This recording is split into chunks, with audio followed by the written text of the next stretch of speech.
என்னாகம புத்தகத்தின் கேள்வி பதில்கள். இஸ்ரவேல் புத்திரரில் புருஷனுக்கு துரோகம் பண்ணின ஸ்திரீக்கு கொடுக்கும் நியாயத்தீர்ப்பை குறித்த கேள்வி பதில்கள்.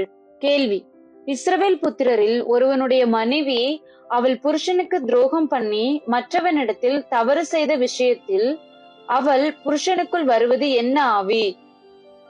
பதில்: எரிச்சலின் ஆவி. கேள்வி: துரோகம் செய்யப்பட்ட புருஷன் தன் மனைவியை ஆசாரியனிடத்தில் அழைத்து கொண்டு வந்து அவள் நிமித்தம் எரிச்சலின் காணிக்கையாகவும் அக்கிரமத்தை நினைப்பூட்டும் காணிக்கையாகவும் செலுத்த வேண்டியது என்ன?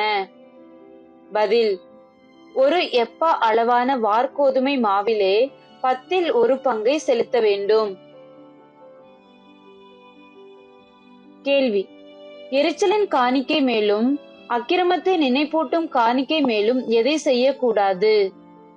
பதில்: எண்ணெய் வார்க்காமலும் தூபவர்க்கம் போடாமலும் இருக்க வேண்டும். கேள்வி: புருஷனுக்கு துரோகம் பண்ணின ஸ்திரீயை ஆசாரியன் கர்த்தருடைய சந்நிதியில் நிறுத்தி ஒரு மண்பாண்டத்திலே எதை வார்க்க வேண்டும்? பதில்: பரிசுத்த ஜலத்தை வார்க்க வேண்டும்.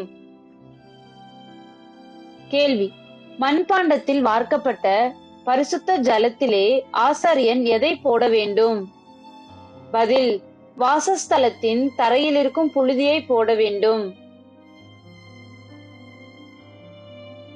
கேள்வி: புருஷனுக்கு துரோகம் பண்ணின ஸ்திரீயின் முக்காட்டை நீக்கி அவள் உள்ளங்கைகளில் எதை வைக்க வேண்டும்? பதில்: எரிச்சலின் காணிக்கையாகிய நினைப்பூட்டுதலின் காணிக்கையை வைக்க வேண்டும்.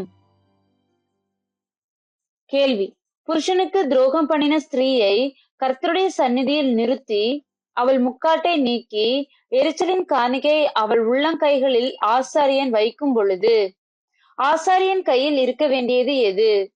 பதில்: சாபகரணமான கசப்பான ஜலம். கேள்வி: ஆசாரியன் சாப வார்த்தையாலே ஸ்திரீயை ஆணையிடுவித்து சொல்லும் போது அவள் சொல்ல வேண்டிய மறுமொழி என்ன? பதில்: ஆமேன் ஆமேன் என்று சொல்ல வேண்டும். கேள்வி: ஒரு ஸ்திரீ தன் புருஷனுக்கு துரோகம் பண்ணியிருந்தால் ஆசாரியன் கொடுக்கும் கசப்பான ஜலம் அவள் குடலுக்குள் பிரவேசித்து அவளுக்கு எதை உண்டாக்கும்? பதில்: அவள் வயிறு வீங்கி அவள் இடுப்பு சூம்பும். கேள்வி: ஆசாரியன் எரிச்சலின் காணிக்கையை ஸ்திரீயின் கையிலிருந்து வாங்கி அதை கர்த்தருடைய சந்நிதியில் அசைவாட்டி பீடத்தின் மேல் செலுத்தி ஞாபக குறியாக அதிலே எந்த அளவு எடுத்து பீடத்தின் மேல் தகனிப்பான்? பதில்: ஒரு கைப்பிடி நிறைய எடுத்து தகனிப்பான். கேள்வி: புருஷனுக்கு துரோகம் பண்ணின ஸ்திரீ தன் ஜனங்களுக்குள்ளே எப்படி இருப்பாள்? பதில்: சாபமாக இருப்பாள். கேள்வி: புருஷனுக்கு துரோகம் பண்ணாமல் தன்னை தீட்டுப்படுத்தாமல் சுத்தமுள்ளவளாய் இருக்கும் ஸ்திரீ தன் ஜனங்களுக்குள்ளே எப்படி இருப்பாள்? பதில்: அவள் தண்டனைக்கு நீங்களாகி கற்பந்தரிக்க தக்கவளாய் இருப்பாள்.